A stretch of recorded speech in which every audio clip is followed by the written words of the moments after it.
গত 5 মাসে কাজে গেছিল বিশাখাপত্তনায়।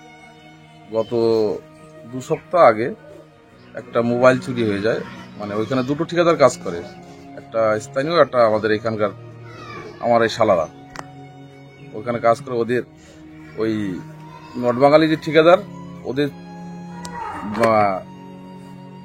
মোবাইল চুরি হয়ে যায়। মোবাইল চুরি করে আমাদের এই বাঙালি লেবারদের উপরে সন্দেহ করে এসে ওদের সঙ্গে মারধর শুরু করে ওদের। তারপরে ওকে হাসপাতালে নিয়ে যাওয়া হয়। আপনার শালাকে কোপায় ধারালি অস্ত্র দিয়ে কোপ মারে, 2টো কোপ মেরেছে। আমার ছোট শালা, ওর ভাই মনোজ তালুকদার, ওকেও মেরেছে, ওকে রড দিয়ে মাথায় মেরেছে। ওদের দুজনকে চিকিৎসাবাদী করা হয়। চিকিৎসাধন করে বাড়ি সামান্য সুস্থ হলে বলি বাড়িতে নিয়ে যাব। বাড়িতে আসার সময় ওকে আবার পেটে যন্ত্রণা হয়ে ওকে নার্সিংহোমে ভর্তি করা হয়।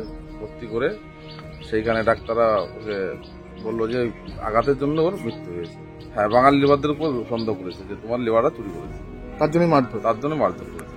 উনি হচ্ছে কাজ করতো বিশাখাপট্টনা থেকে রামবিলাসপুর নাম আছে জায়গা, সেখানে কাজ করতো। ওখানে বিল্ডিং এর কাজ করতো। দেহ আজকে রাত 8টা নাগাদ ফিরবে।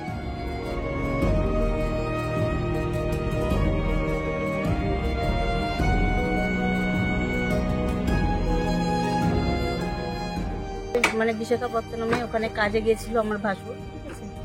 ওনারাও একটা সাইড নিয়ে কাজ করতো। ওখানে আরো মানে ওখানকার লোকালকার যারা ছিল, ঠিক আছে, ওরা ওখানে কাজ করতো। ওখানে মানে দুটো সাইডের মধ্যে একটা সাইডের মানে ওরা বিশাখাপত্তনমেরই ওরা আর কি স্থানীয় লোক। এবার ওদের মোবাইল চুরি হয় বলে মানে আমার ভাসুর যেখানে কাজ করে, ওরা যেখানে লেবার নিয়ে কাজ করে, ওদের সন্দেহ হয় যে হ্যাঁ এরাই হয়তো মোবাইলটা নিয়েছে। এবার সেই নিয়ে 2-1টা কথা কাটাকাটি হওয়ার পরে হয়তো মানে আমার ভাসুর ওদেরকে বলেছিল চলে যেতে, যে আমাদের লেবাররা কেউ নেয়নি, কিন্তু তবুও ওরা বলছে না নিয়েছি। এই নিয়ে এবার কথা কাটাকাটির মধ্যে তারপরে মারপিট শুরু হয়। ওরা ধারালো অস্ত্র দিয়ে মানে কোপ দেয়, মাথায় লাগে, পেটের এই সাইডটাও লেগেছিল, ঠিক আছে। এবার ওখানে সঙ্গে সঙ্গে হসপিটালে আমার 2 ভাসুর ছিল, ওখানে 2জনকে আরো 1-2 লেবার ছিল, তাদেরও লেগেছিল। সবাইকে হসপিটালে নিয়ে গেলে ওখান থেকে একটু সুস্থ হলে বাড়ি নিয়ে আসা, মানে ওখানে কাজের সাইডে নিয়ে আসা হয়। যে যখন এবার একটু সুস্থ হয়েছে বলে বাড়ির দিকে নিয়ে এসেছিল, স্টেশনে আসার পথে ওনার শরীরটা একটু বেশি অসুস্থ হয়ে পড়ে। তখন ওখানে স্থানীয় যে হসপিটাল আছে সেখানে নিয়ে যাওয়া হয়। ওখানে অবস্থা বেগতিক দেখে অন্য হসপিটালে ট্রান্সফার করা হয়। সেখানে গিয়েই মানে ডাক্তার বলে বললো না কি এখানে অনেক কদিন কাজ করছে, প্রায় 6 মাস হয়ে গেছে এরকম কাজ করছে। আগে অন্য জায়গায় কাজ করতো, এখন এখানে কাজ করছে। হ্যাঁ।